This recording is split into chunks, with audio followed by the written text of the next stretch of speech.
What's up, y'all? Peace and love. Welcome to this episode of Hip Hop Can Save America, the live stream show. What's good?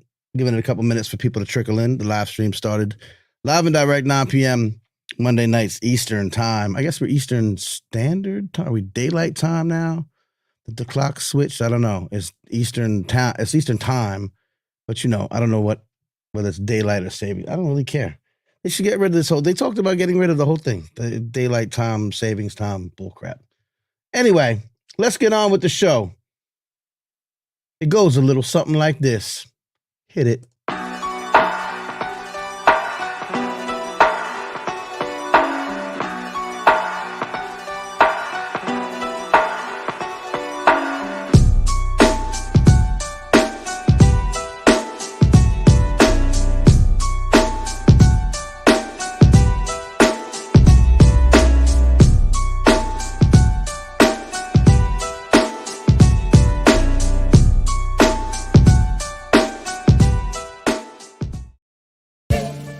The thing about hip hop today is it's smart.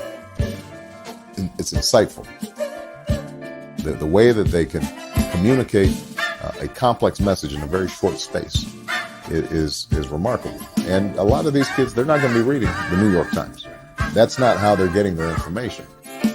My hip hop will rock and shout the nation. Hip hop culture is more than music. Peace to you and speak the truth. Show 'em what peace can do in their reach for you. My hip hop will rock and shout the nation. Rap is something you do. Hip hop is something you live. So hip hop didn't invent anything, but hip hop reinvented everything. This is Baby Girl Faces, and this episode is brought to you by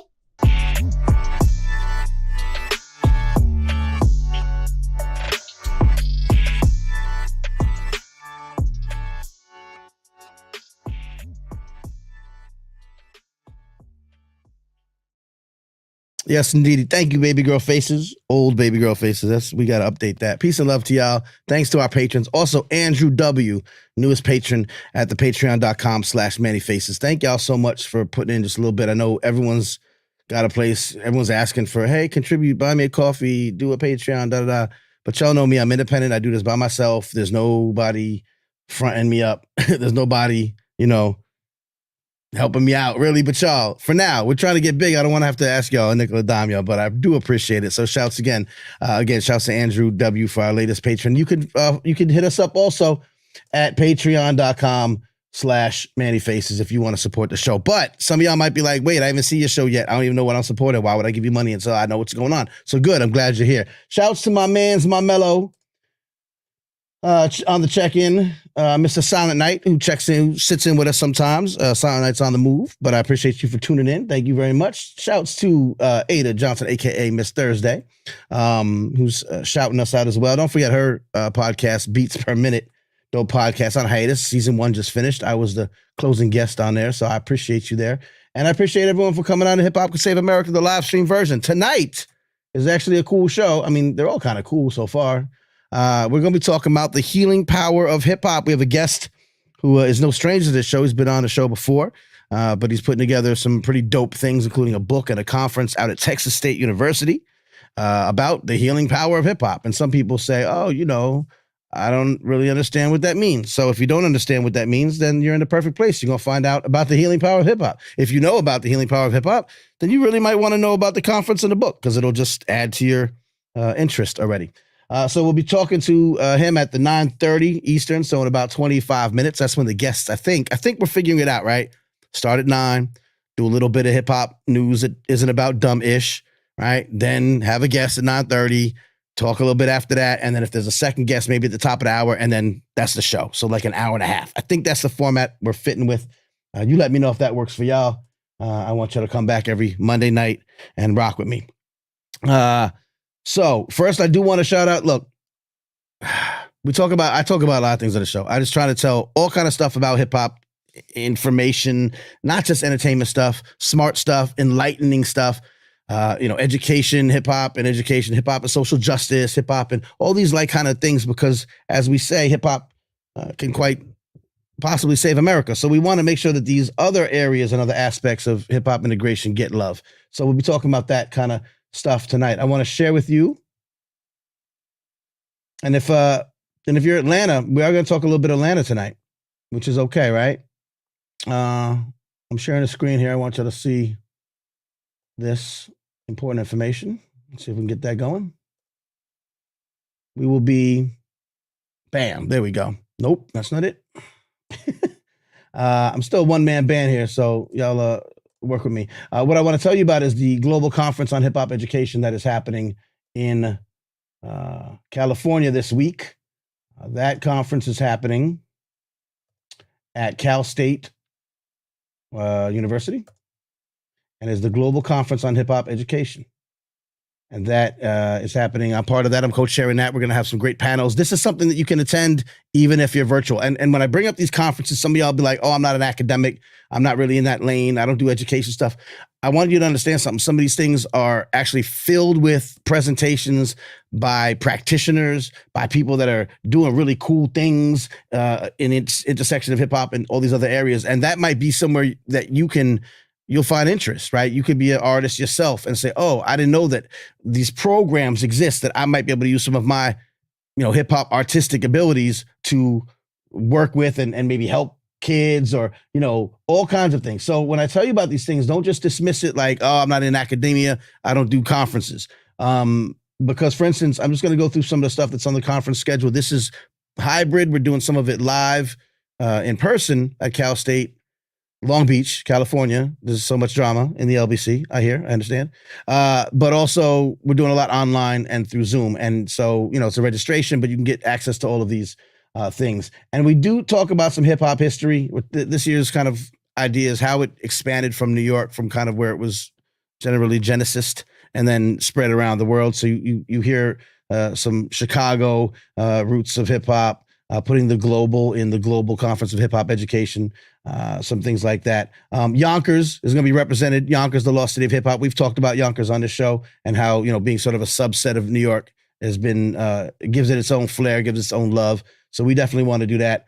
Pay attention to that. We got a great keynote speech from Stephen Buddha Lefleur, Buddha. We call him Buddha. You know what I mean? He has a great a keynote about his entire program, working with he's Canadian, the Canadian Floor Masters. It's a whole B-boy, B-girl situation, working with kids, working in the corrections system up in Canada, changing people's lives. So we know that hip hop, and we'll get to this because tonight we are going to talk about the healing power of hip hop. And how the music and the culture does so much more, can do so much more than it gets credit for most of the time. So anyway, just check out, if you're interested in any of this stuff, the Global Conference on Hip Hop Education. Just Google it. You'll find it. Check the whole schedule. Check the whole registration. You can find out all of those things. EP was in Atlanta 3 weeks ago, and like you didn't think to be like, yo, Manny, what's good? Like, come on, man. International connection. Shout CP up in the house. That I would have loved to link up. We'll talk about Atlanta. I went to a big event in Atlanta, and I want to share that with y'all because Atlanta hip hop was represented really lovely, and I think it's important, even if you're not from Atlanta, even if you're a New York head like me. You know what I mean? That always used to frown upon other areas of the hip hop scenery because. We were hard-headed like that, but I do definitely want to check you out. And I want to say that also, we're going to, again, Little Atlantic Center, so that's LA. We're doing that. And oops, I'm supposed to share the other tab. There's also in Georgia, in Atlanta, this is Georgia State is having a conference today and tomorrow. So you'll want to check that out as well, if you can. I'm trying to share it. There you go. Okay. Sorry, y'all. Trying to make all this work for you. So again, Hip Hop's Golden Anniversary Conference is happening today and tomorrow at this is Georgia State. And I know the people up there. I spoke at one of the conferences earlier this year. And if I wasn't doing so much work prepping for the other conference, I might be there as well. So lots happening in the conference world. Again, conferences are important, and I do encourage people who are not academics to show their face at the conferences, right? Some of them are free. You just walk right in. Some of them you pay a registration fee, whatever. Because what we need is hip-hop cultural participants in the academic circles. We can't let, and I love it. I love that hip-hop is in the academia, and I love that people are doing research and that people are doing these conferences. But as Dr. Tasha Iglesias, who runs the Global Conference on Hip Hop Education, along with me co-chairing. I'm a co-chair of a conference. It's crazy. Point being, I don't have a degree. I'm not an academic. I don't teach. I'm not in college, but I am a scholar of hip hop. I'm a participant and a historian and an advocate and all of the things that I'm as entitled to be in that room as anybody with a PhD. And I want others to understand that. So what we do is we hold the conferences accountable and say, you better bring in practitioners. You better bring in just regular fans. The people need to be at these academic conferences as well. And they should be represented as much, if not more sometimes, than the academics. So just shouting out, these conferences are important for us to be in as well. Okay, so that being said, let me tell you about a little something that I did this week that was interesting, and I'm going to share it with you, and you can actually watch this thing that I got to see, and it's in a little segment of the show. Well, you know what? Yeah, it's a little segment of the show that's called.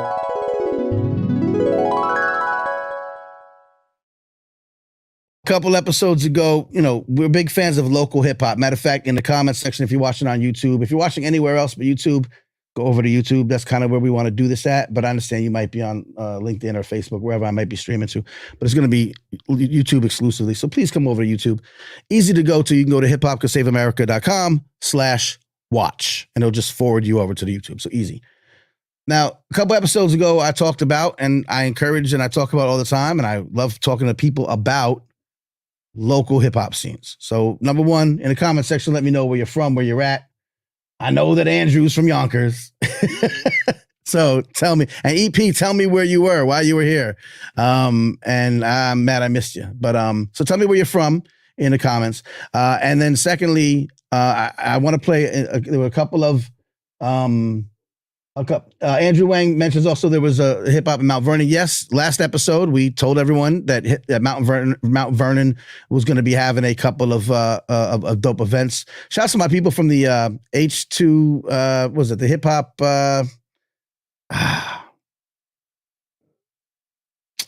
They used to do the rap marathon. The Hip Hop Culture Center up in Harlem. They were represented well in. What do you call it? Mount Vernon. So Mount Vernon, again, as we told people last week, we tell you where all the things are going to happen, and then they happen. So all you got to do is tune into the show or check out the newsletter, and you find out where all these things are going to be. So you might have heard me a couple episodes ago, and I talked a little talk about local hip hop scenes and how important they are to be recognized in this, the 50th year, quote unquote, of the culture, of the music and culture, and how important it is to recognize these locales because they contributed to hip hop's growth and rise and proliferation around the world just as much as anyone. This is what I had to say. Here's a little just recap of what I had to say. So Yonkers, New York. And again, I love this because, we talk all the time about local hip hop. Natalie Cruz says Yonkers is in fact another country. It really is. It's like not even New York. It's like Long Island. Like, first of all, Long Island, Strong Island, where I used to rest, has an incredible history of hip hop. Like De La Soul, Rakim, Keith Murray, K Solo, EPMD, Bismarck. Long Island goes hard for hip hop, but it's not the first place you think of. But if you investigate it a little bit, you say, oh my God, yeah, they're not as any one particular borough, but they're pretty right up there. Yonkers is the same way. Yep. Rock Marciano, 100%. Come on now. Leaders of the New School, Busta Rhymes. Yep. Long Island go in. Don't let me talk about our friends Mecha Godzilla and the Monster Island Czars. Like, come on now. We can go deep. Me. I'm a product of Strong Island. So that was my rant about localities and how important it is for the local areas to be recognized these many years later.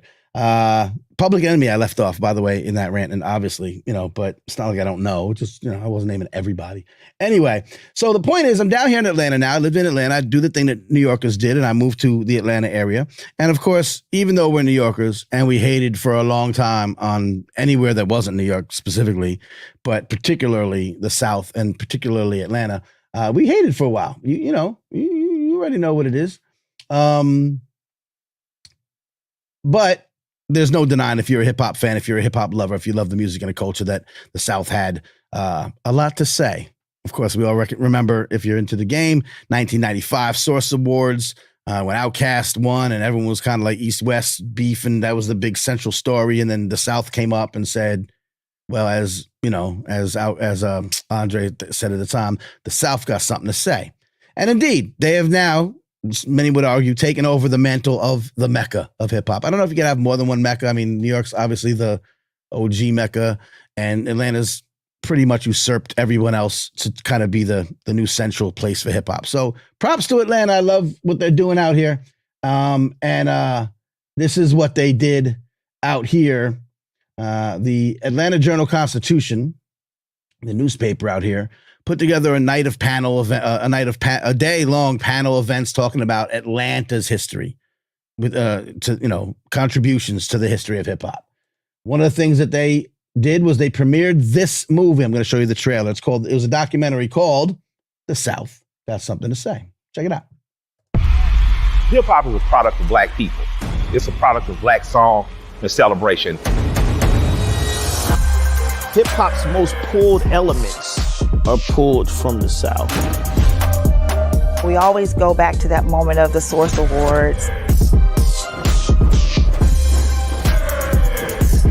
Atlanta is still the Mecca for hip hop. Since we're so heavily influenced through soul music, it was never a ceiling on the things that we could do. I didn't realize it would be such a huge moment in hip hop history. Everybody wants your rhythm, but they don't want your blues. No one can deny the power of the South now.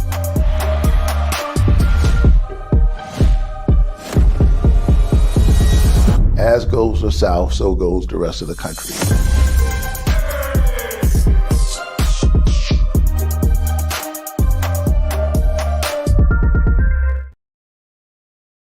So there you go. The South Got Something to Say. Documentary produced by the AJC, the Atlanta Journal-Constitution. Peace to Jen Soley. What up, Jen?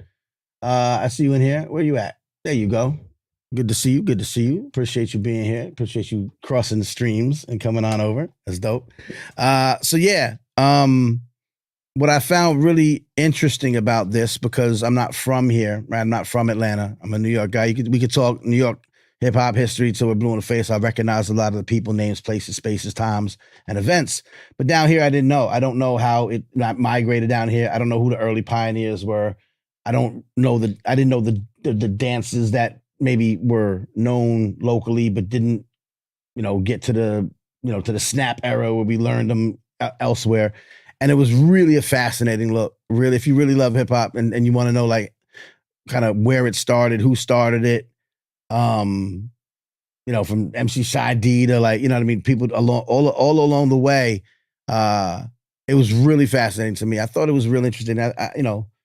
Not everyone shows love to other areas of the country that really took hip hop and grew. And especially if you're kind of like the type that now might be older and jaded, and since some of the young artists are from Atlanta and we don't always like the young people's music as much as we did when we were coming up, we might, continue to have sort of a bias against Atlanta specifically. And I'm telling you that it was a fascinating documentary, and it did not disappoint in that way. A lot of historic stuff. It was screened in a room of locals, so there was a lot of local love. A lot of local heroes were mentioned. A lot of folks were in attendance. I seen Princess from Crime Mob, who was kicking it. I seen, Raphael Warnock was there, shook his hand, showed him I had the shirt, I had the Hip Hop Can Save America shirt on. I was like, okay, Senator, what's up? See? You know what I mean? He got a kick out of that. So it was definitely a low. Keisha Lance Bottoms came and was on stage afterwards. Pastor Troy performed.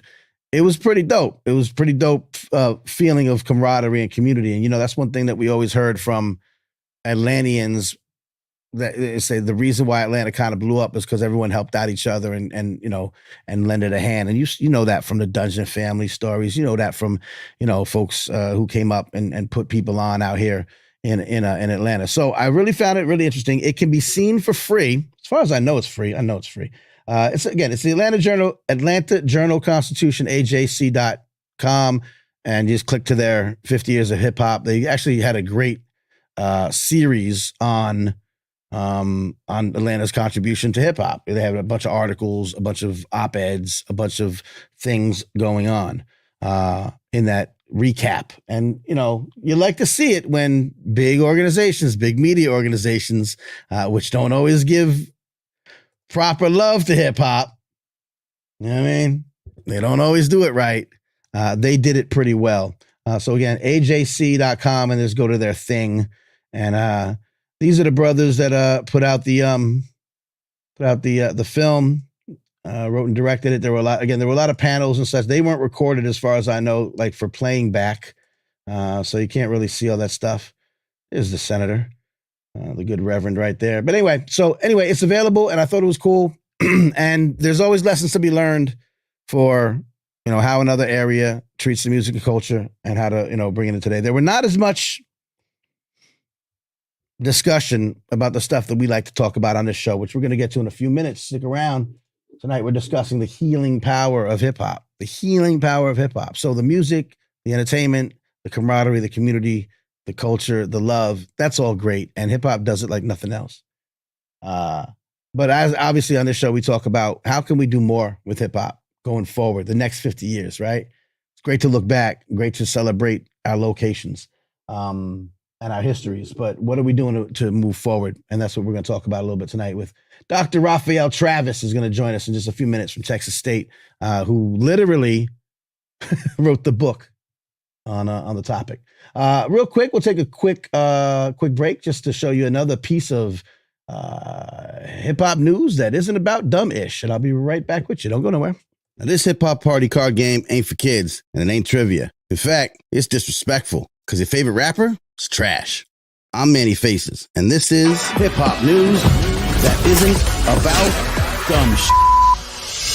University of Dope is a black and woman-owned operation founded by two college friends, and from its humble beginnings, now sits on the shelves of one of the nation's largest retailers. Instead of right or wrong answers, this game inspires debates and conversations about hip-hop that'll engage, delight, and enrage true fans of the music and culture. But it's all in good fun, as co-founder A.V. Perkins told me.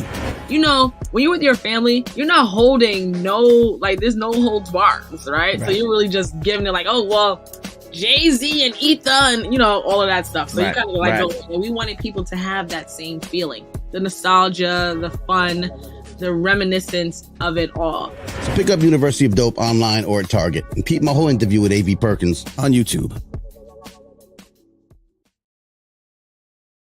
So yeah, one time for A.V. Perkins and the good folks at University of Dope. Once again, check in. Tell me where y'all checked in from. I know that Bob Knutsen's checking in, telling us that the people need representation, going back to my comments about making sure that even though we're not academics, we need to be at the academic conferences. We need to show our face and give our 2 cents because anyone who's a practitioner, lover, curator, advocate, activist, partitioner, you just take hip hop and divide it. Maybe that's fine. Come to the conferences too. You'll be welcome. And I think it's super important that we do that. Let's see. Anyone else in the check-in? Let me remind you one quick time, people. We don't always talk about hip hop here. Obviously, we talk about it, hip hop mostly. And I'm going to find an interesting conversation and way to bring these topics together on a more regular basis as we get our feet under us and the show continues and we have little segments and stuff. Hip hop and social justice is an area, that I like to talk about. I work on another project that actually infuses those two things together. Tomorrow is election day. Oh, did you know that? For a lot of places, not like the president and stuff, but a lot of places, statewide elections, a lot of local school board elections, a lot of local, I think in our town, our mayor's running is up for re-election, the sheriff, like things like that. And we will come back because I'm going to have a larger show that's kind of just dedicated to sort of like looking at politics and social justice through a hip hop lens coming up soon. I'd like to put that together. But you really,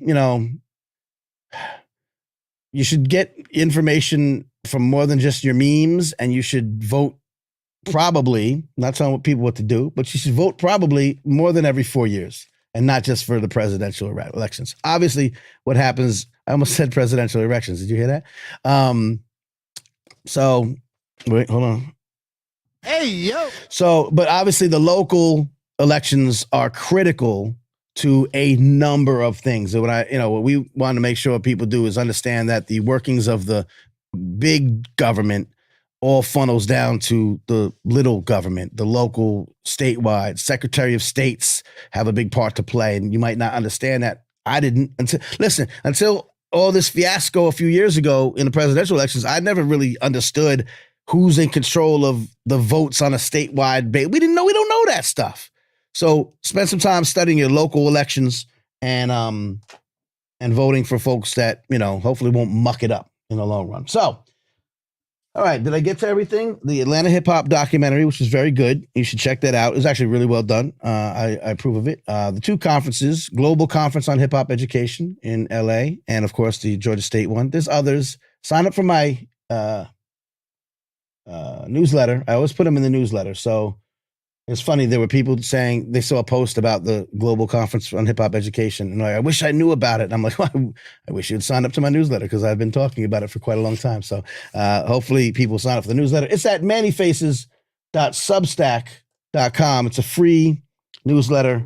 And if you got stuff that you want other people to know about, again, this type of stuff, hip hop intersectionality, hip hop enlightenment. That's what I'm calling it now. And I'm going to trademark it, so don't take it. Hip hop enlightenment. I used to call this the world's smartest hip hop podcast, which is true. I think I have more PhDs and brilliant people on this podcast than any other hip hop podcast. So I'll take that. But I didn't want to be like elitist and snobby. So I was like, this is the world's most important hip hop podcast, because we're talking about all these things that are super important to helping improve society and uplift humanity. Facts. So yeah, it is the most important hip hop podcast in the world. But now I like the word enlightening. It's like the most enlightening hip hop podcast in the world. You could bring people here who hate hip hop, and they're going to be like, I'm so enlightened. Anyway, that's my theory. I'm working on it. In the meantime, in between time, like I promised, let's talk about the healing power of hip hop. It's in fact a book called The Healing Power of Hip Hop, which is it's the best title. And I always want to say, let's talk about the healing. And I feel like I got to pay this guy a royalty fee every time I use this phrase. So it's kind of brilliant. But anyway, the author of that book and the one I turn to when we discuss that topic that I want to say, because now I can't afford to say it. My good friend, Dr. Raphael Travis Jr. How are you, sir? Very good. Good to see you, man. Good to see you. I appreciate you taking. Say again? Got a little echo going on my end. Oh, okay. Hang on 1 second. I got you.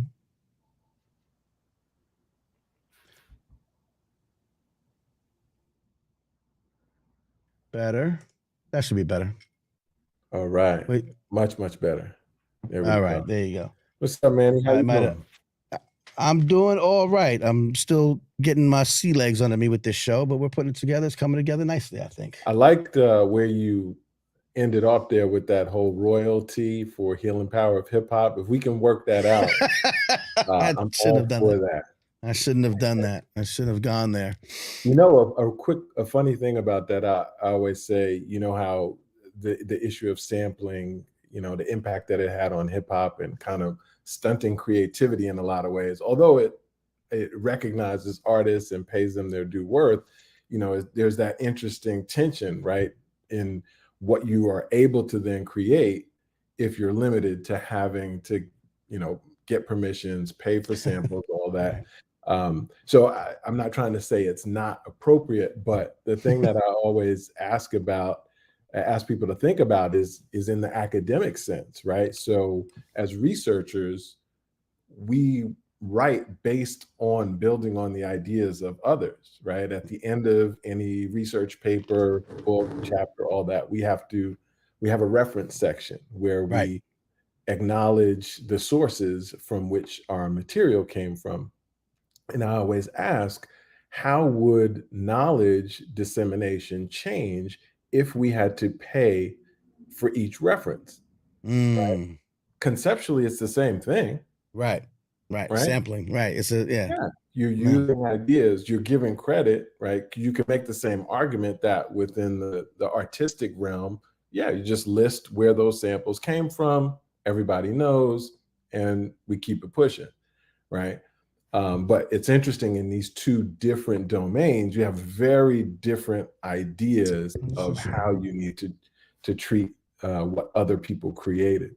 Right. The cost of intellectual property, but it is parallel. I never thought of it that way. It's brilliant. Right. Yeah. Imagine how knowledge would be stunted, right? We couldn't create, we couldn't continue to explore and write about things in the same way. And I bring that up to students all the time, and I ask them, how would your paper be different if you had to pay for what you put out there? But it's an interesting thing. Yeah. Well, I'm glad that we don't have it that way, because that way your material would be much less accessible. And I'm still not getting paid for it, we got to work this out. That you have to work out. That being said, first of all, how old is the book? And we've talked about it on the show before. I've interviewed you before, and you gave the whole rundown of it. How old is the book? And just briefly, if anyone's not familiar with it, kind of what's that book about? Yeah, absolutely. It's hard to believe that December 2015 will, it'll be 8 years next month, which is really unbelievable. But the healing power of hip hop, it really meant to do a couple of things. The first and most important was to kind of celebrate the therapeutic and healing aspects of the culture. I think many of us, like yourself, and people who I like to call cultural ambassadors, people that were birthed and kind of grew up within hip hop, without even thinking of it as having a name. It was a part of the air that we breathed. Right. A lot of us recognized the importance, how it was useful for us, how it was useful for us to understand ourselves, to make sense of the world around us, to think about outside of the traditional school setting, what are ways that we could express and create and engage and have some sort of agency in the way that we showed up in the world. We knew that. Right. So that was a big part of what I wanted to try and give a language and structure for. Translate it. Yeah. And so that was one of the key pieces of it. But it was, I also really wanted to look at it within the context of the Black community, right? There's some universal elements that are empowering, and that was part of it too, is right. Like, why is it globally recognized and appreciated as a culture? Why can communities in Australia and South Africa and Hawaii and you name it, why was it a powerful tool for people to latch on to and be excited about and have voice and agency in the world? But why was it also uniquely important and special for the Black community, right? Thinking of the immediate context of, 1973 forward, but also the more distal, roots of the culture and the Black experience. And so, as a researcher, we write papers, we do talks and things like that, but in many ways, we don't really get the opportunity to really dig deep and explore concepts and ideas. And so in the book format, it really gave me a chance to kind of really stretch out some of these ideas and explore and elaborate. And there were the third piece too was the particular model with which I viewed hip hop culture being empowering. There are a lot of different voices and people talking about, through their lens, but it was an opportunity for me to speak through my lens, particularly around these concepts of empowerment and risk. Yeah, there's a lot of those ways to look at it. What's one, particular avenue that, like you said, your aspect, your view, that you latch onto?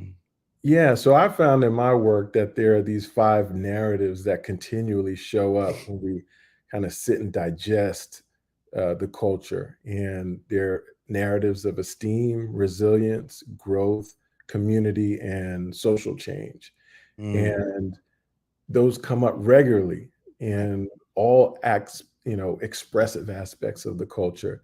And those are the things that we have the ability to latch onto and, really have a useful purpose behind engaging, right? So the more that we can engage around narratives of esteem, the better we understand ourselves, the better we can explore, who we want to be, the more we can explore how we react individually to the circumstances that we're in. The more that we understand how we cope with adversity and the ways that we decide to, that constant conversation around survival mode versus, surviving versus thriving, right? That's a universal everyday, decision that people have to make in terms of how they cope, particularly when you're talking about communities that are oppressed and marginalized and don't have a voice and have limited means and are facing just a bevy of trauma-inducing situations. Yeah.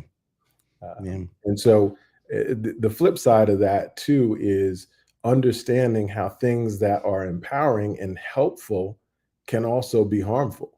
Right. And a lot of times we miss that, right? It's, under the guise of, I gotta do what I gotta do, right? By any means necessary. I gotta get mine, Right. which we do. We have to survive. We have to live. We have to, be able to deal with really difficult, challenging situations.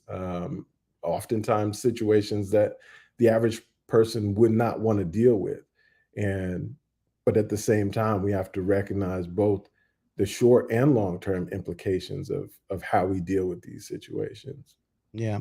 And I want to get into the obviously the other book, the new book, and the event you have coming up. Andrew said it would be cool if therapists, psychologists, guidance counselors would utilize aspects. He later says, I meant concepts, would utilize concepts recognized in the book, and that his sister is a school psychologist, and he would love for her to incorporate hip hop concepts with her clients. Well, I mean, we talk about citations and we talk about how some of the work concepts in the book have translated to real world situations. Can you just give an idea for anyone who's listening who is in a school situation or is in a mental health capacity that isn't really hip to the idea of hip hop as being sort of a conduit? What are some real life examples that may have spawned from some of the, concepts that you've come up with or that you and others have, coalesced around? Yeah, it's interesting. There are a lot of people that have reached out to me to learn more about the concepts and to use it in their work. And what's great is, for me as a lyrical person, we've had this conversation.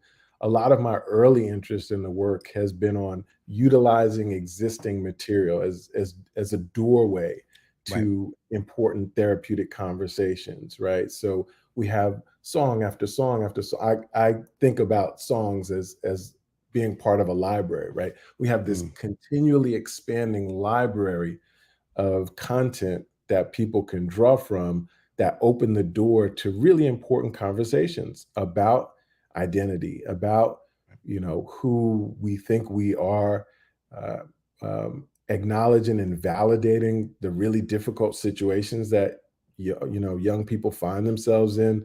A lot of times people feel like, oh, I'm the only one going through this, or people don't understand. And music allows us to begin to have these conversations and wrestle with really difficult, dilemmas that people face and how they should move forward, both at the individual level and at the community level. But then additionally, there's the creative side, right? So using the culture as an opportunity for young people to express what's going on. So it's not as much using the content to analyze and begin having these difficult conversations, but it's allowing people to have a voice to be able to talk about things in a way that, the average therapeutic, the traditional rather therapeutic relationship is, hey, tell me about what's going on. And people don't want to just tell you what's going on. These difficult things. Right. I say even in class, like when growing up, they'd be like, write a poem about how you feel. And it's in the like, you're learning Shakespeare and poetry. And like, I don't write poetry, bro. But if you had asked me, even as young as we are, if you would ask me back then, well, write a rap about it. Oh, I would have been like, let's go. You're going to find out everything about me. Exactly.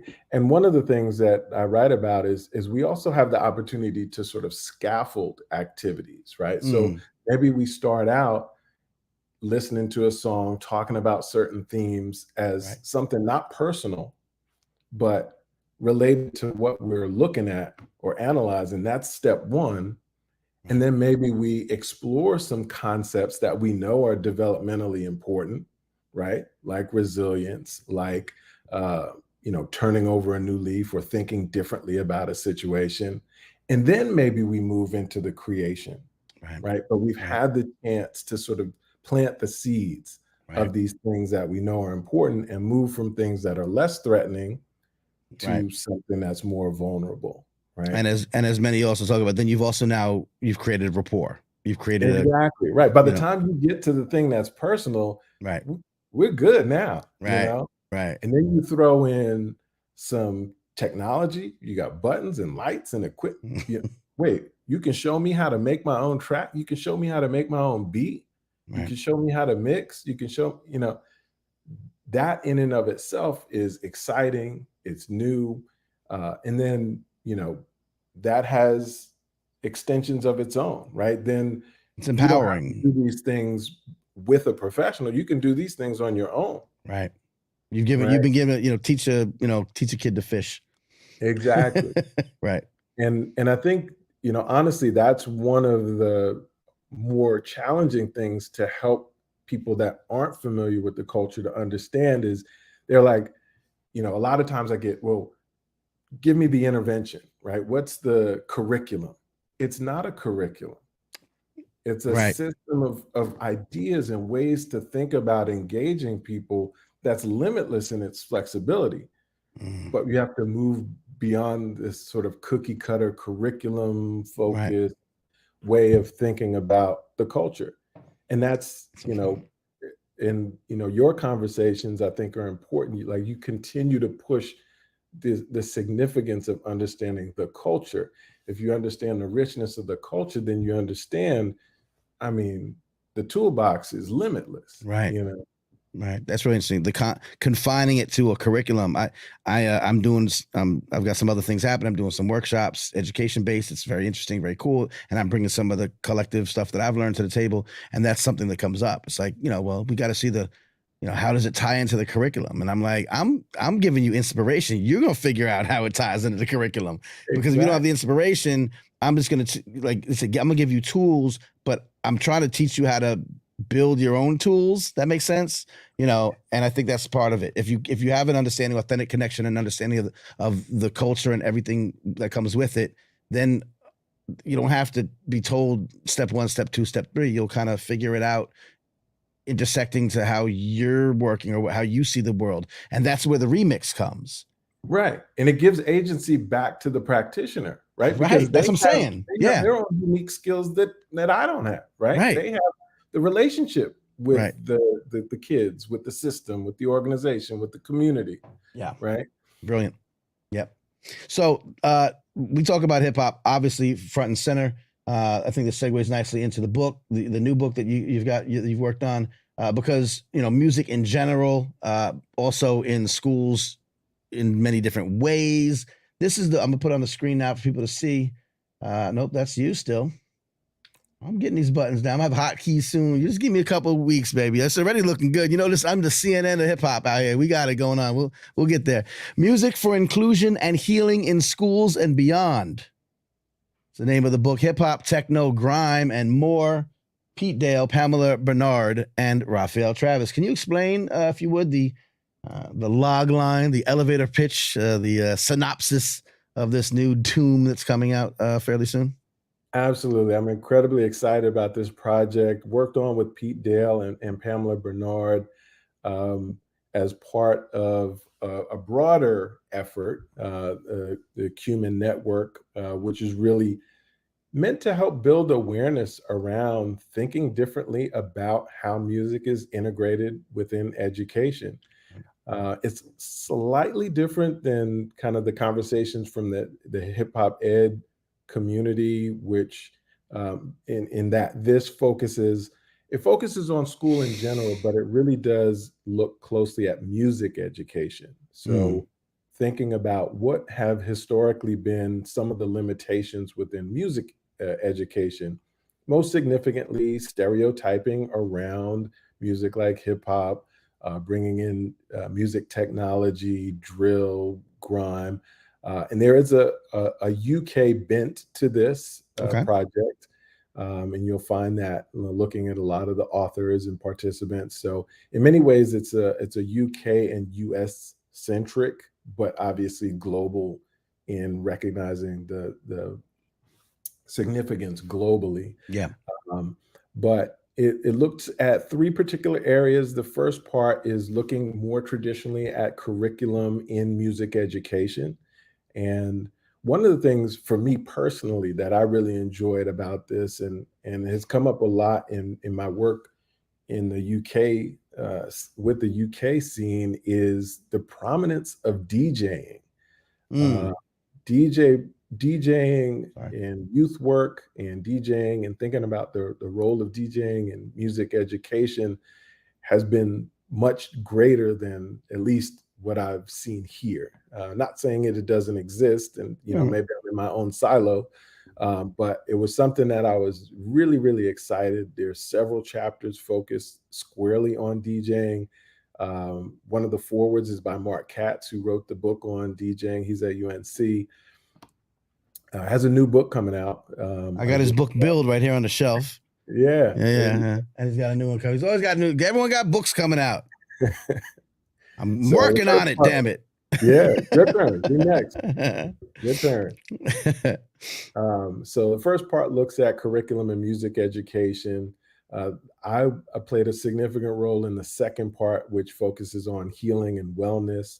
I'm really excited. Every chapter in that section is amazing, but it really looks at mental health, well-being, and a lot of testimonials in that section as well. Some of the people that'll be featured at this conference that is coming up this week are in my section. So we have a chapter from Nathan Gearing. We have a chapter from Elliot Gann. There's a chapter that I'm incredibly excited on with me, Alex Crook, and Ian Levy, focused on intentional use. And that's something that I've been working a lot more on, is thinking about it from a self-care perspective. So obviously, we're talking about different activities and experiences that are professional led, from therapists and mental health and counselors and educators, but really thinking about what people do on their own, right? Right. How do people engage music? Why? What's their motivation? And really looking at, again, through my lens of empowerment, what are those things that contribute to empowering music engagement? So, for example, simply being interested in learning more about your own race and ethnicity, right? Wanting to explore, who you are as an individual.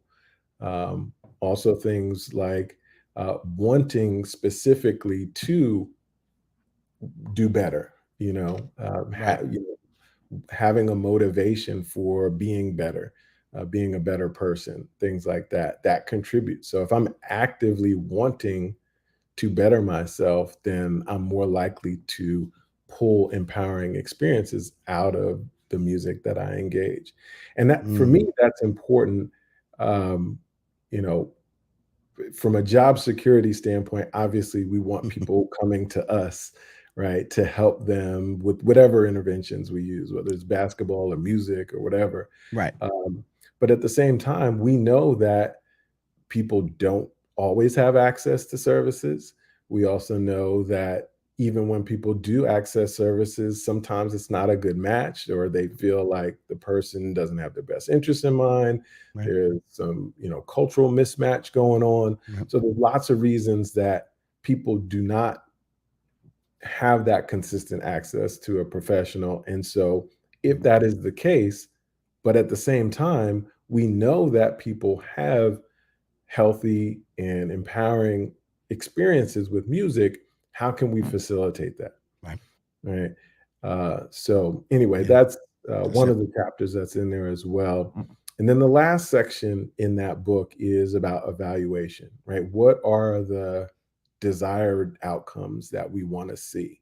What do we need to think about in terms of, if these are good ideas, which they are, but if these are good ideas, how are we measuring and evaluating the impact? Right. Yeah. That's a Metrics. really exciting book. I'm incredibly happy. I think they said the 17th is the official publishing date, and Right. they'll start mailing stuff out, and it says you should get it by December 1st. So Okay. really Yeah. excited So basically, you can pre-order it now and get it ready. Is there a preferred place to go to, or is it just Yeah, I think it's best if we go through Oxford Publishing, Mhm. the official publishing site. But as we know, we're creatures of convenience, and so if you want to go the easy route, it is on Amazon. wherever it might be? Right. Yeah.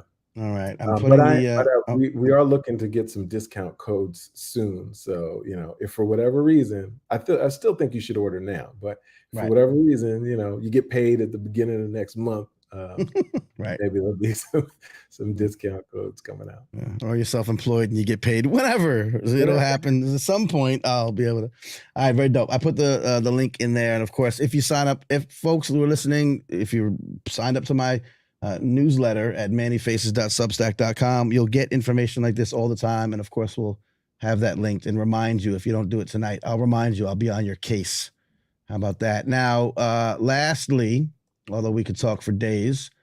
And we'll talk in days. How you like that?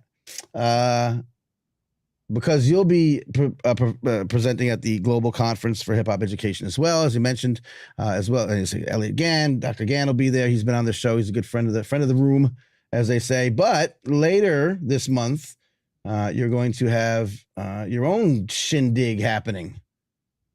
I don't want to say shindig. Like I don't even know what a shindig is, and like it's the saying we've always said, and I'm like, well, now I'm gonna find out like it's some racist stuff that I can't say these old words. Yeah, what's the conceptual roots of? I gotta let me take it back. Let me bring There's it back and documentary on Netflix. You didn't see that one? The racial history of shindigs? No, I have not seen that one. Oh boy, cancel me for shindig. Gathering of brilliant, like-minded folks at Hip Hop's Next 50 at Texas State. Tell me a little bit about this event. This is happening Wednesday, November 15th. It is an in-person event happening on the campus, and just give me the rundown.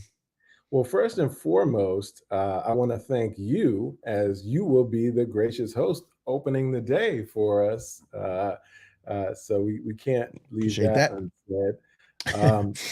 But aside from you starring to help get things going, Hip Hop's Next 50, I wanted to do something in recognition of what we are all celebrating this year is the 50th year of hip hop culture. Although there's apparently a lot of controversy around that, but I'd say discourse, but we've talked about it a little bit. So I wanted to do something, but honestly, as a person kind of, as my grandfather would say, getting long in the tooth, as an older person. Stop with these old sayings, man. You don't know what that means. We got to. I can't help but continue to come back to sort of how are things different than they were, and ultimately where are things going, right? Yep. Mm-hmm. Every single day it seems like there's more tension around what is the direction, it's wrong. It's not like it was. You know, there's so much consternation around it, and I find myself continually, and I'm working with young people, and real there are qualitative differences in terms of how I engage the culture and in the ways that young people engage the culture. And so the question that I kept coming back to is what's next? You know, what is this going to look like at, you know, Hip Hop 100? Right. And so that's something that I really wanted to explore. But equally as significant that I wanted to do is, I think, with some of these generational not divides, but gaps in how we experience the culture, even our generation, a lot of, you know, faculty and people don't understand the breadth and depth and richness of the culture. And so I wanted to bring some different voices to talk about different ways that people are working and exploring the culture. So we have a wide range. Like it's really you know, I think we can say smorgasbord. I think smorgasbord is an okay term. Word. Yeah. I couldn't think of I don't want to now. I don't want to like appropriate German food culture. You know what I mean? I'm not trying to. I don't know where it comes from. Like, you know, you are not. You cannot use smorgasbord. There, ironically, there is a very large German culture community just south of our campus. So maybe that is particularly appropriate. All right, we'll have to invite them to the table and find out. So anybody from New Braunfels, you are very welcome to come to the celebration. But yeah, so there's two parts, right? So thinking about the next 50 years of hip hop, and also trying to provide a platform for just a variety of ways that people are currently working within the culture. So we have Charles Clark III, who I'm extraordinarily excited. He's doing 2 feature parts, and he's going to talk about his work around exploring the life and times of Pimp C, but from a very different angle than kind of the larger, you know, community thinks about Pimp C, or at least mainstream culture. He has a really exciting video essay in oral history and he makes it a point to say with Chad Butler as opposed to saying with Pimp C. Okay. While he was incarcerated, and you see a very different side of him as a human being. And I think that's something that everybody should see. And for me, you know, personally, it aligns with a big part of what I explore, as we talked about that duality of empowerment and risk, right? So in one way, how someone's lived experience could be incredibly empowering to them as an individual and even to others. But then also, at the same time, what may be risky about the content, about how people experience the content, about the sort of ripple effects of engaging content in a certain way. So I'm super excited that he is able to join us. We also will have Nathan Gearing, who also I've been trying to get to campus for a long time. And as you know, his work is just incredible. He comes through the lens of, not limited to, but comes through the lens of breaking culture and really applies the culture in just some extraordinary ways, particularly with in terms of the accessibility community, thinking about physical rehabilitation, also through the PTSD lens, just some incredible work that he does. And it really touches on, you know, a lot of different disciplines, a lot of different professional communities, I think can gain value from the work that he does. We'll also have Elliot talking about his work in therapeutic beat making. Right. And so it's just an extraordinary day. We have more dancers than I've ever had within kind of the workshops and things that I do. We have another dancer coming down from Dallas, Emi Matsushita, who will be joining us. I met her at the Hip Hop Ed Conference in New York earlier this year, and it just so happens that she's from Dallas, right up the road. Right.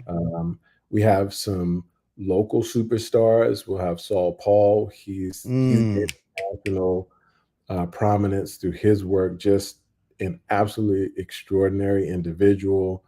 And so he'll be there. Bavu Blakes will also join us. We'll have Chris Jeter coming from Richmond, who does mindfulness in hip hop. He's also an artist. So, I think smorgasbord is the right word. Sounds like it. Sounds like it. This is happening Wednesday, November 15th. And you're in Austin? So I live in Austin, but so Texas State University is in San Marcos, which is about 30 miles south of Austin, and also about 45 minutes north of San Antonio. Right. So right in between two major. So if you're in the area, you don't have to be right there. You don't have to go to that college. You don't have to, you don't have to know us. You don't need a secret code. It is open to the public, right? Yeah, that's actually a really, really important point. We really made a concerted effort to let people know that it's for the community. It's housed at the university, but it is very much a community event. It's free.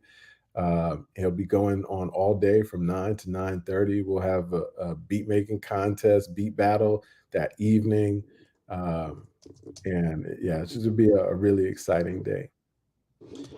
I wish I was a little closer, but you can check all the information. Where can I look this up at? I had a link and now I lost it. There is an Eventbrite. I got it. Eventbrite for it. Yeah. Yep. We'll share that in the thing. I'll have a newsletter edition out by then. So if you sign up for the newsletter at mannyfaces.substack.com, you hear about these. This sounds amazing. Where could I find out about all these things? That's what I'm doing. So we'll have it there. We'll remind people. I am honored, and I thank you. I thank anybody who puts me in anything and says, "Hey, man, you should be a part of this thing."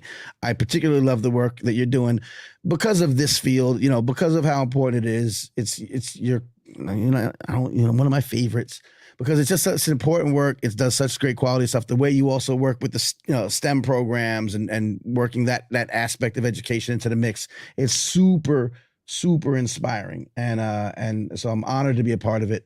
And I'll hopefully say better words than I'm muttering now to try to, express my gratitude, but it's going to be dope. And I will be the least impressive of this entire afternoon. I'm sure these folks are amazing. Thank you, man. And the feeling is mutual. The respect is enormous. And since we're on, I have to mention, because of your hat, I don't know if you have it on in the background, but our boys put in work against the Clippers tonight. Did they? The new and improved Clippers with the 4 future Hall of Famers. It's going to be interesting. We let them know what time it is. All right. We are serious and to be dealt with this year. There you go. That's what's up. I saw before that it was kind of, neck and neck. So I'm glad to hear it. Because the Knicks be nicking, man. But that's, we did all right. RJ back. Well, that's RJ, facts. He came out the gate this season, and he's looking fantastic. And I'm really happy about that. And then you got 40 pieces from Brunson. I mean, and a good supporting cast. So if Jules can get cooking, then that's the question mark. And then we got Wemby soon. We got Wemby next week. We get to see Wembanyama. Yeah, I'm loving watching him play. Oh, he's so exciting. That brother, man. Something else. Well, listen, I appreciate it. I'm glad we're gonna cross paths in a couple days. And like I said, I'm honored to be involved in anything that you put together. I'll always come forward, help out any way I can, spread the love, or be in participate. Anything else that I've missed? I mean, you're doing you got books, you got events, you got basketball updates. Is there anything else that people need to know?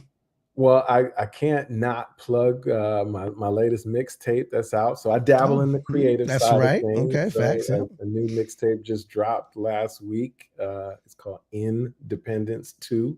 Independence, the mixtape had a first Independence, but this is the second one. And kind of exploring how we think of freedom, back on that concept of resilience, right? How do we decide to cope, and how do we rationalize our decisions about what is the right way to do things? And hip hop is rich with that, right? It's these narratives, these rags to riches narratives, and how we overcome poverty, and but those are all choices and how we do so. And there's a lot of great music that explores that. And so I got some nice tracks, and that's something that I'm also talking about is how making mixes can be therapeutic, right? It's like beyond just making a playlist. Playlists are also potentially therapeutic, but there's also something about actually kind of weaving together mixes. And DJs do it all the time on the decks, but you can do it through digital platforms and stuff. And so so check it out.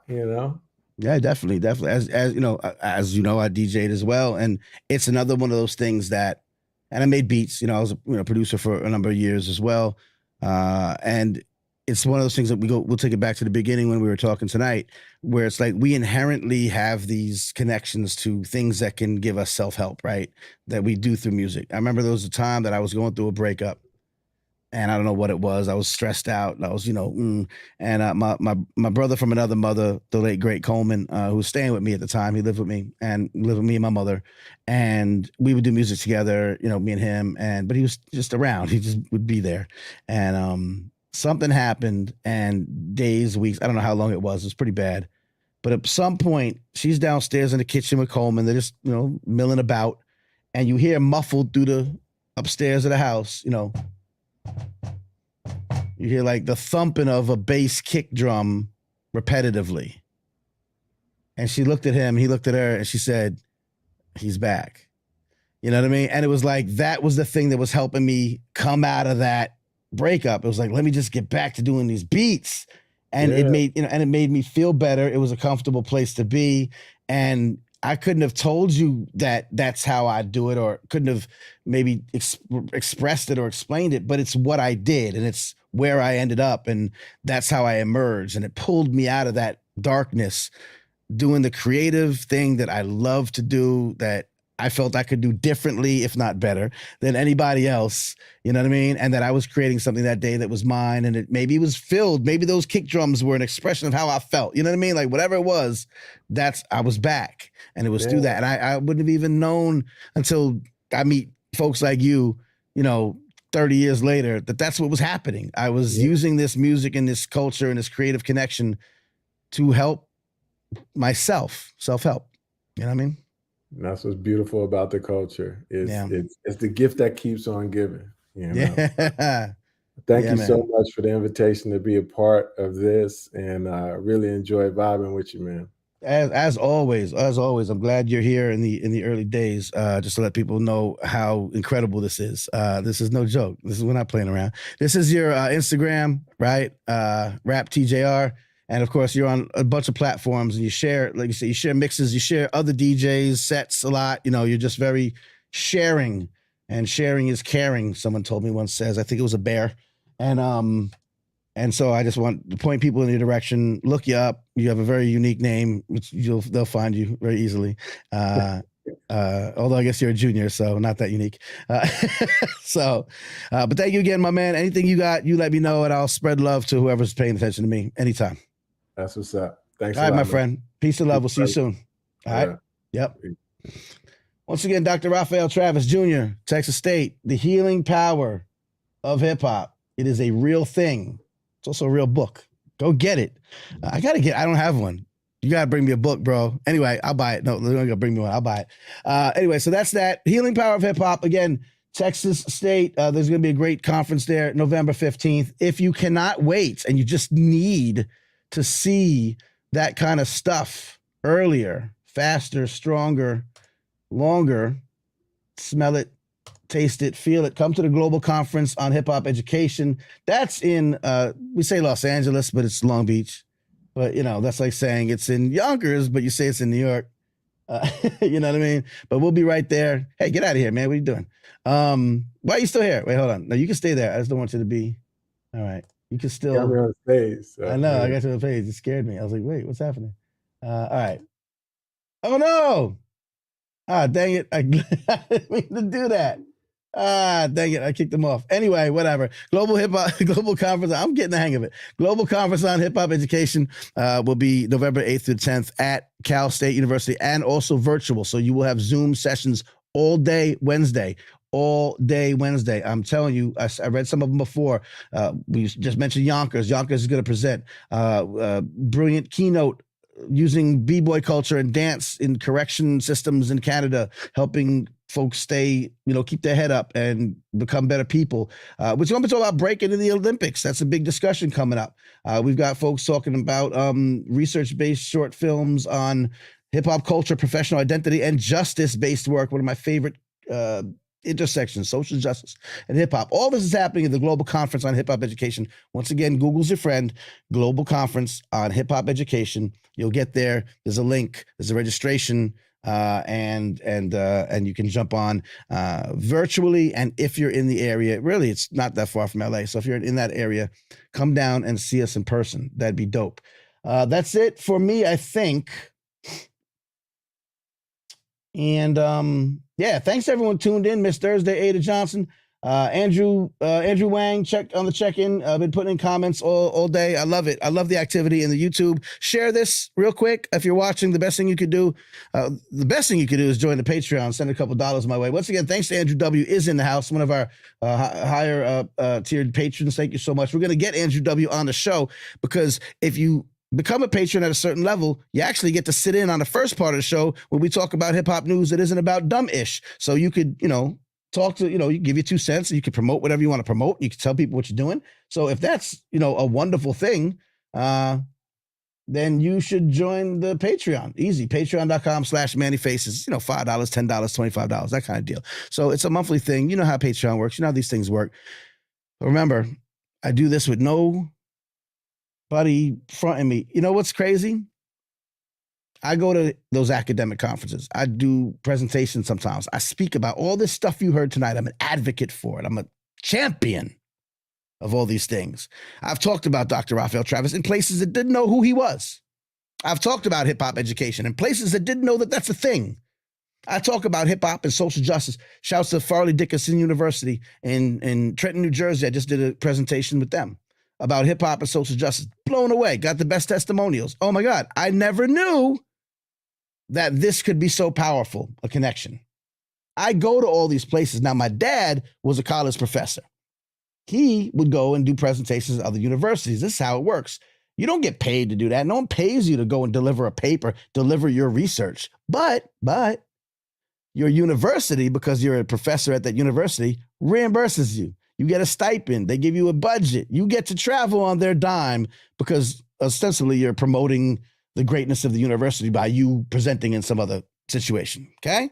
So just letting you know, every time you see me, and I've been at Harvard, I've been at Rutgers, I've been at Carnegie Mellon, I've been at Howard, I've been at now 9 times out of 10, I'm not getting paid for those. The academic conferences, they're more like everyone just come and get reimbursed from your college. There's no college reimbursing me. So things like that is what this goes to. It lets me get into these spaces where they might be hip hop or might not be. And I bring some of this enlightenment, this hip hop enlightenment. I love it. I'm using that term forever. That hip hop enlightenment to these places. So when I do ask for the Patreon help, I don't, and nobody's trying to get rich over here, but it does help facilitate these things so I could be in these places because I don't have an institution backing me. And I kind of like it that way. Because if I was signed to Revolt or somebody, and I want to talk ish about Revolt, I can't, right? We have to call out our hip hop platforms and people when they do wrong. You know me, I've done it before. So I'm trying to say, help out if you can. If you can't, it's totally fine. What you can do is share. Share this right now in your little app. share. I'll wait. It's cool. I'll wait. Hold on. Let me just. I'll wait. I don't have Jeopardy music. I thought I had Jeopardy music. I don't have Jeopardy music. All right. Whatever. I'll wait. I'll wait.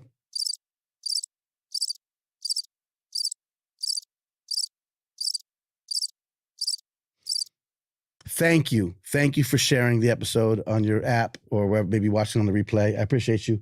But if you can, patreon.com/manyfaces.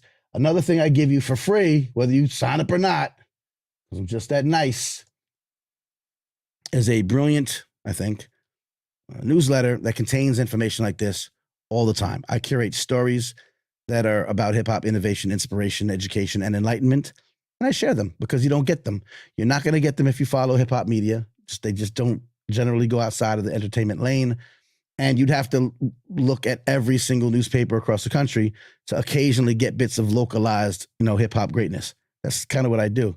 I do it through searches and Google alerts and all that, but I do it for you. So sign up for the newsletter. That's free. No matter what happens, I'll make that free. And that is that. Shouts to Bob Knutson, University of Faces and all the spaces. I do some other work. I didn't mean to kick you off, Dr. Raphael Travis Jr., sir, my friend. I was actually trying to put you back in the studio so you could watch from behind the scenes, and I kicked you off, but I'm glad you found your way back. I apologize for that. I still don't got it all under control yet, but we're getting there. What do y'all think? Am I doing all right? We doing all right with this show? Tell your friends, tell some friends to come join us. Join the Patreon. You can join the show. Sign up for the newsletter. And once again, register for the third annual Global Conference on Hip Hop Education, November 8th to 10th, starting in 2 days. If you cannot afford the entrance fee, hit me up. All right. Maybe I got a discount code for you. Okay.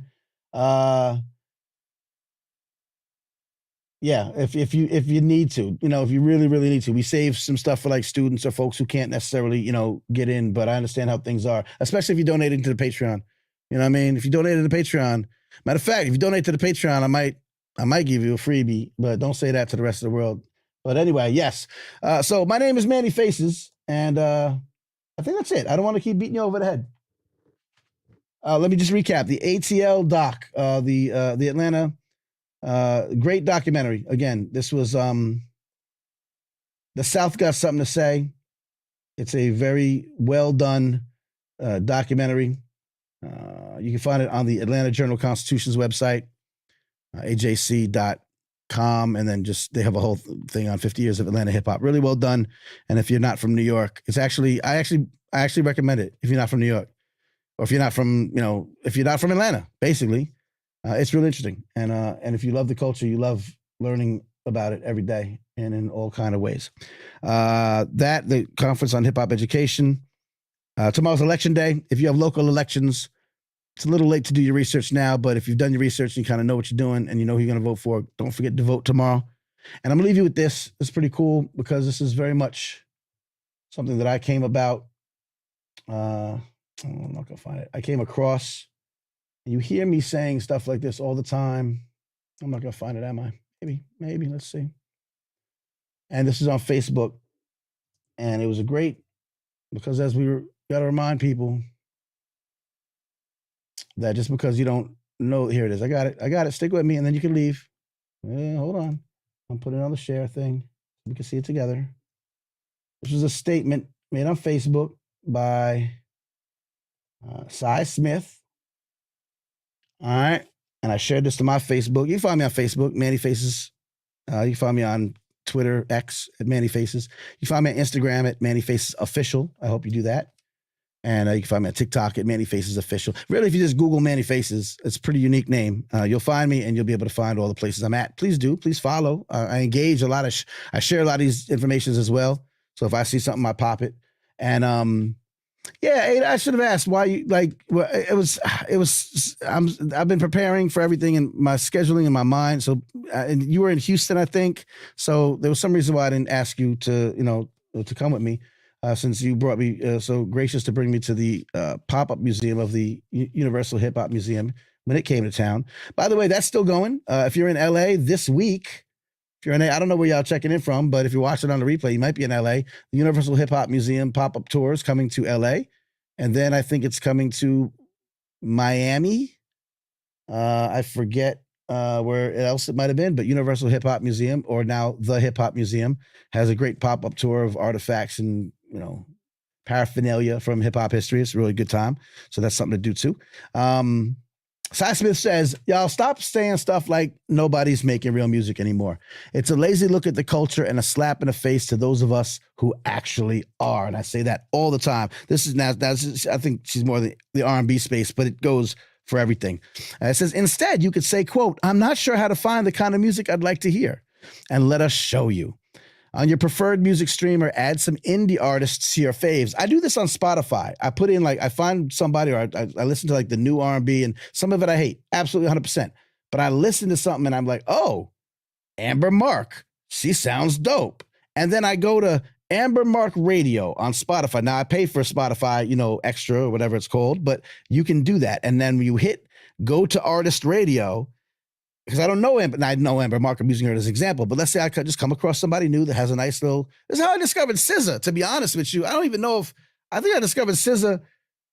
I discovered that song, Telepathy. I knew that way before anybody did, because I found it on, and then I said, show me more artists like this person, because I like their vibe.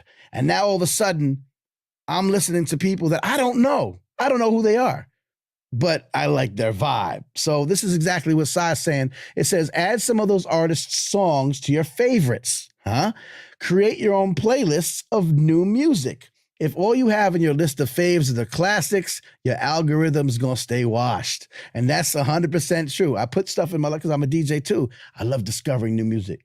So if I listen to 20 songs and I just fast forward, this, I don't like this. Nope, I don't like this. Oh, this is a nice vibe. I'm gonna favorite it.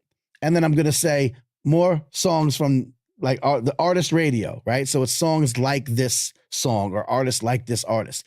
Now I'm getting served up all kind of new stuff that I didn't know I liked. I mean, I didn't know about, but I like it. Man, that stuff works. It says on your turn off the radio. Be your own DJ. If you're always complaining about the radio, then you'll never hear music you want to hear there. Many, not all, of those PDs, program directors, are paid by labels to add a song to those tired-ass 12-song playlists anyway. Corporations going corporate. Turn it off. Follow some actual DJs on spaces like Mixcloud. Shouts to Dr. Raphael Travis. Just was on the show. If you follow him like I do, he's always sharing mixes from artists. Old school, new school, different school, right? It says follow, what she say? She says follow actual DJs on spaces like Mixcloud, where you hear some great mixes of new music and artists that you'll never hear on the radio. Shouts to Bonfire Radio. It's an online radio platform. I rock with them for years and years and years. Shouts to my man Macedonia. It's got a song called Both Sides of the Surface, a show. That show, he curates by hand and with love and brings out brilliant music from across the diaspora. And I'm telling you that I'll discover new music from that brother in all kinds of genres. Like name your genre, name your style, name your vibe. He's got you. And you'll definitely get some stuff that you could then put in your Spotify and say, give me more from that artist. She says, lastly, go check out some different shows. COVID over. We can go outside again. Check out an artist. That was me saying that. She didn't say that. I said that. It's my commentary. Check out an artist you haven't seen, she said. Follow artists on Bands in Town or Songkick. Yes, another app to follow people on, but very helpful in finding out about shows so you'll know when they're playing. Capital letters, she says, most of us artists are grateful that you bought a ticket and we show up on time. Not everyone does, but she does. You are not beholden to what they tell you to like. Thou art loosed. Thanks for coming to my TED Talk. Shouts to Cy Smith. Brilliance. On Bonfire, Raphael, Macedonia. The song is called Both Sides of the Surface. And he's on Bonfire Radio. Shouts to bonfireradio.com. In fact, if they're still doing it like they've been for 10 years, bonfireradio.com, just tune in at any given time, and you're going to hear music playing that has been personally curated by some very, genre fluid, hip hop, R&B, world music, diasporic music with great care and intention. And I promise you, if you listen to that station for 10 minutes, 15 minutes, you'll understand that there are places you can find music that you like. So train the algorithms, because that's what I've done. And now I got, I listened to some of, Lucky Day and Georgia Smith. And like I said, SZA comes up and Amber Mark and like these, they ain't on the radio. None of these people on the radio. SZA's on the radio, but you know what I mean? All kind of folk on the thing. And then shouts to, I saw them perform. They were at the Atlanta documentary release party. They were being interviewed. Earth Gang. I discovered Earth Gang through Spotify. I wasn't even in Atlanta yet. So I'm going to listen about Earth Gang. They're just coming up. They're super dope. So now go in, show me more people like Earth Gang. Now I'm listening. I knew about them, but now I'm listening to phony people. Like, don't get out of here. Get out of here with all that. There's no good music. I hate it. You don't even know. You should know better by now. Grow up. Thank you for coming to my TED Talk. See, Manny Faces. Manny Faces. You sick for this one. I think I'm back next Monday. Yeah, I'll be back next Monday. We're gonna do it again. Then I think we're off. I've got some things happening around Thanksgiving, as you probably do, but maybe not. I'm not sure. I think we got shows. Mondays at 9:00. Set your alarms. Tell Siri to meet us back here. If you're watching on any other platform, make sure you sign up on YouTube. That's kind of going to be the primary space. That's where I'm going to focus. I may only, at some point, it'll only be exclusive there. I also want to get those numbers up. We're low. I never really, messed around with that platform. And then, so hiphopcansaveamerica.com/watch, and it'll basically forward you to my YouTube channel, and then subscribe, and you'll get all the notifications. So once again, shouts to everybody for tuning in. Shouts to Andrew. Andrew's going to be on the show. Andrew's a very active member of the Yonkers hip hop community, does a lot of great work. He'll be presenting at the conference. He's our newest patron. Thank you again, sir. And because of that, but also because you're just doing great stuff, want to have you on and talk about a couple things. So we'll have you there. Miss Thursday, you don't have to be a patron if you don't want to. But I mean, you could. I'm not going to stop you. But we'll have you on as soon as you start off season 2 of Beats Per Minute. If you don't, you want to talk to the people, come on. You're always welcome here. And again, thanks to our guest, Dr. Raphael Travis, Texas State, doing all the good stuff about the healing power of hip hop. If you just caught the end of it, go back and listen to the whole thing. Go back through the archives of Hip Hop Can Save America. They haven't all been on video. So look for the podcast version, hiphopcansaveamerica.com. I have a fuller interview. It's about as full as this one, but, kind of goes through that whole thing again. There are also other folks in that field or in those related fields of hip hop and mental health therapy, hip hop and psychology, that have been on the show, but again, on the audio version back in, not back in the days, but, a while back. So check out the archive. Bob Knudsen, you get all your local folk that you can. We love and first of all, I love you for being here, sir. Bob's a good contributor and friend of the other show that I do, Uneffing the Republic, which is a great podcast as well. If you listen to podcasts, you listen to this, you'll probably be a fan of that. So just think of it as Uneffing the Republic. You know what I'm trying to say? Go on the podcast apps, look it up, unftr.com, and check it out. I think you'll find something. It's a political show. We look at the way the Republic is effed and how we got here. And hopefully with some progressive political thinking and some socioeconomic understanding and some multicultural activism, thrown into the mix, and some, diversity, inclusiveness, and belonging drizzled on top, we'll find a way to uneff the Republic before it's gone too far. So yeah, like I said, here's where you can help out. Patreon.com/MannyFaces. Baby Girl Faces was going to come and visit today. It was going to be a surprise for y'all. But I think she went to sleep. So Patreon.com/MannyFaces. Again, I think it's as little as $5 a month. Shows some support and helps me cover some of these crazy bills. MannyFaces.substack.com, free newsletter that gives you all kind of insight about hip hop. It's the most enlightening hip hop newsletter there is. And I want to stay with y'all, but I'm done talking. I have no more things. So unless y'all got something for me to talk about, I'm out, which is good because I got to get ready for this conference. You'll see us again Monday, 9 p.m. Eastern. Tell a friend to tell a friend. And if you like what you just heard, share it to whatever you share things to. I'll stop it. Then the people will see that you shared it. And then they'll be like, oh, I'm going to watch it. And they'll catch the replay. So if you do that for me, I love you forever and forever. So with that, let me give you one more piece of hip hop news that isn't about dumb-ish. And this is also in LA. So let's let you know about this if you're in that neck of the woods. Check it out. The Grammy Museum in LA has launched Hip Hop America, the mixtape exhibit, celebrating 50 years of the music and culture's global impact. I'm Manny Faces, and this is hip hop news that isn't about dumb shit. So this expansive and interactive exhibition is going to go way beyond just showing a timeline. Visitors will explore music, choreography, fashion, business, activism, car culture, regional hip-hop history, media, and much more. Plus, you can expect to see classic artifacts on display from folks like Biggie, Tupac, LL, Dapper Dan, and several others. Co-curator Jason King, dean of USC's Thornton School of Music, says, quote, "The exhibit's been carefully curated to reach everyone from hip-hop connoisseurs to uninitiated novices." The exhibit's going to run from October 7th, 2023, all the way through September 4th, 2024.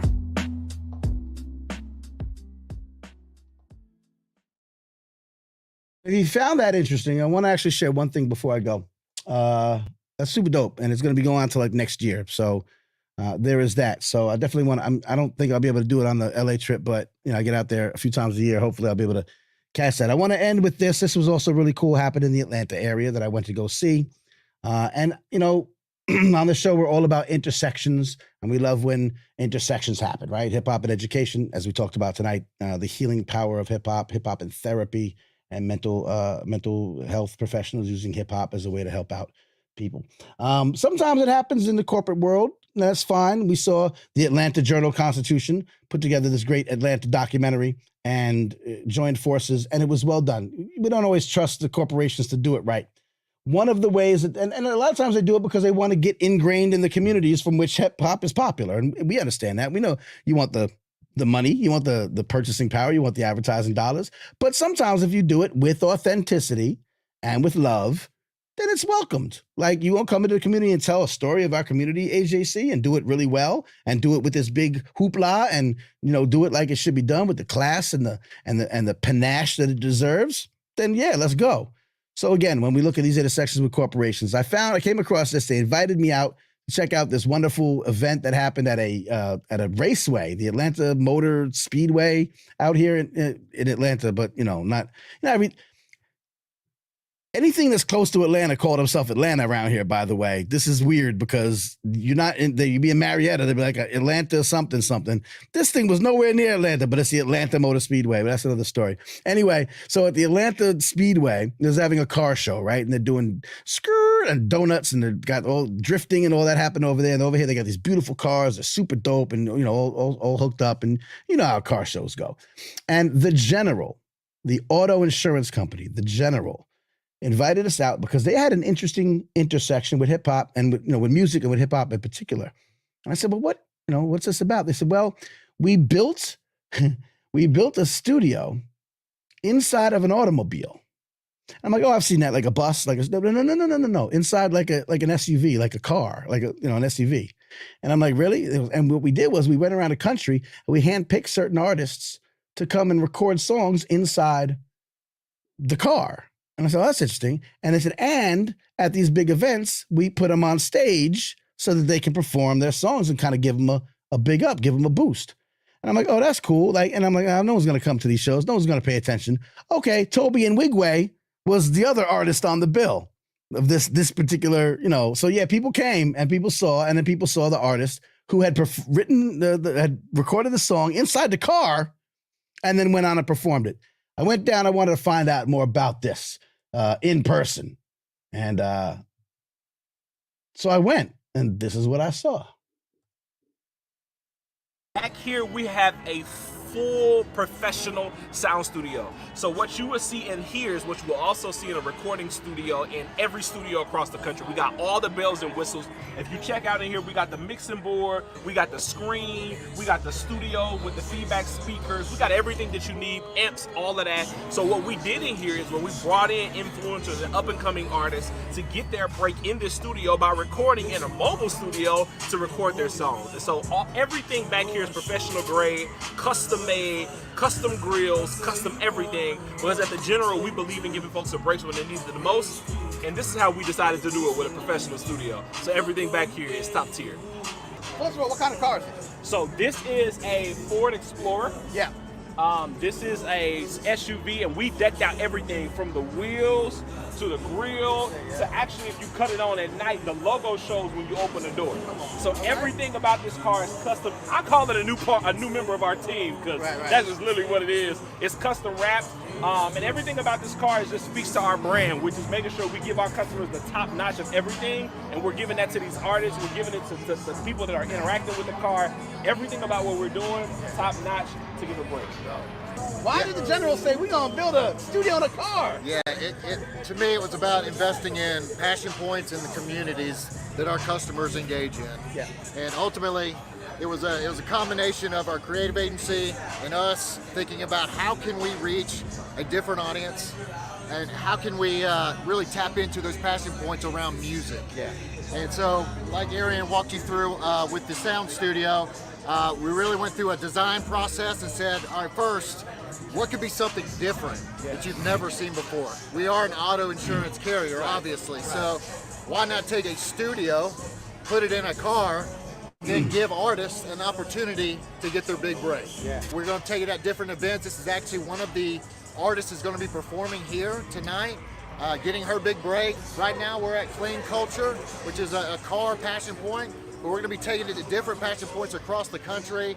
You know, it could be gaming. What we ultimately want to do is we want to be able to add value to the events that we're at and also give breaks to the people that engage with us, particularly with the sound studio. Oh, this is a hell of a way to do it. Yeah. Appreciate it. Literally, this is an extension of what we do for our customers. Yeah. We give them a break when they need it the most, and we just thought as marketers, if we could take that beyond and give it to these sound studio artists, we're just doubling down on what we already do, which is our mission to be the most inflexible insurance company, you know, amongst the group of insurances that customers should choose from. To be honest, it's a functioning live studio. This is not fabricated at all. This is an air conditioning unit, so when we have to turn it on and actually record, it's cool. This is a functioning mobile studio. Like, everything is real. So this is the air conditioning unit that's right on top. So when the producer and the artists are inside, they're cool, they're laid back, they can do it like it's a regular studio. I got invited to make a song in the General Sound Studio. Okay, so if you know, did you record that song in the car? I did record that song in the sound studio. Okay. And what was your experience like? How did you first feel about going into this portable, mobile, recording studio? What was that like for you? I was weary at first because I was like, a studio in a car, but they hooked it up. It sounds really good. The song sounds really good. It do sound top tier, the mastering and everything. Yeah, and I recorded the whole thing inside of the car. So how did it come about you being able to collab with the General for this mobile studio and everything? Like, how did that work out? Yeah, they actually they saw my TikTok, they saw my stuff, and they said they really liked it, and they hit me up and was like, we really want you to come out and do a song. So they told me, come do a song, and I was like, I don't really have anything, so I wrote this song specifically to record in the sound studio. So when they invited me to come do it, I was like, I gotta write a song specifically for this incredible experience. So this is the song that I dropped for them. It's called If You Know, You Know. Let's run it. It's my last one. I need some energy up at the front. Course meal when I walk in, talk to the town from LA up to Boston. On top rope, I'm all in. Pull up in that skirt, now she wanna hop in. Too hot off the stove, they wanna stop me, but that's not finna go. Like, I'ma rock all the shows and I'm pulling off in it. If you know, then you know. Yeah, if you know, then you know. My name is Lex Bradshaw. You can find me at Lex Bradshaw on all platforms, on all streaming platforms, everything. That's me. Yeah. So one song for your mind. Shouts to the General.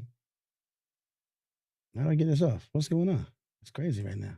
Shouts to the General. Hope you can still hear me. Shouts to the General for putting together this amazing sound studio situation. It was pretty dope. They've gone to different places. There's other artists involved. Shouts to Lex Bradshaw.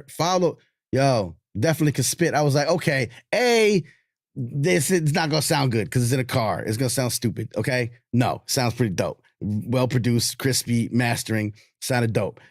B, the song would be corny because they could just pick somebody random and it's gonna be like whatever, like some rando that Baby Girl Face could have rapped better. No, Lex Bratcher could spit. Period. Full stop. So that was dope too. Shouts to Katara Ahmet, who was conducting the interview with Lex Bratcher, with the artist. Katara Ahmet is my daughter. So look at that. Got the family in the mix. So one of my daughters. So that was it. Anyway, the General was a great day. Clean Culture is a great car show out here. I think they go to different places. If not, car shows are pretty dope. Clean Culture was dope. The General put this thing together. I thought it was authentic. I thought it was well done. I thought they did it with care and compassion. Obviously, they're a marketing company and a company that's trying to get into different audiences, as they admitted to and said. And I said, this is one hell of a way to do it. So if you're ever around and you see the General Sound Studio or you're seeing their events or whatever, it's a good time. So they get the Manny Faces seal of approval for whatever that's worth. So shouts to them for bringing me out. And if you got something going on, you want coverage that looks and sounds and tastes and feels and smells like that to be played on Hip Hop Can Save America, hit me up and I will come at you. So anyway, that's it. I wanted to get that in. I'm so glad I remembered because I almost forgot. Once again, the Global Conference on Hip Hop Education happening this. I'm very excited about it. Y'all know I'm co-chairing it, right? So I'm just a little bit excited and hyped for it. It's happening in LA, Long Beach, but it's virtual. Again, find out about it. Google it. Hit me up if you can't, swing the registration fee. I got you. If you're a patron, I'll get you in for free. And once again, if you want to help me out doing these shows on a regular basis, patreon.com/MannyFaces. But if you don't, that's fine. I'll love you regardless. So that's it for me. Back next Monday and doing a ton of things in the meantime, in between time. Peace and love. What do I like to say? Hold on. I gotta, how like everyone has to, all the radio people had to have a, all right. Yeah. So once again, it's Manny Faces. Until next time, wishing peace and love to you and yours.